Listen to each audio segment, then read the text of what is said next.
Karibu katika habari za ulimwengu. Leo jicho letu litatupeleka katika kijiji kidogo cha Karachi nchini Kazakhstan. Mwaka jana kulitokea jambo la kushangaza ambalo lilitikisa dunia. Wakazi wa kijiji hiki walikuwa wakitembea kawaida, wengine wakilima mashambani na wengine wakiwa sokoni na wengine wakawa katika shughuli zao. Lakini ghafla walijikuta wakilala usingizi mzito.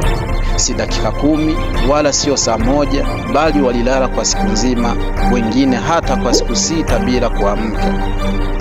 Wengine walipoamka walieleza walihisi kana kwamba walikuwa wamefungiwa kwenye ndoto zisizo na mwisho.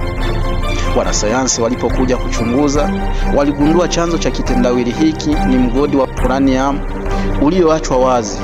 Sumu yake ilipunguza oksijeni kwenye angahewa ya kijiji na kusababisha ubongo wa binadamu kufungwa na kuingia usingizi wa kulazimishwa.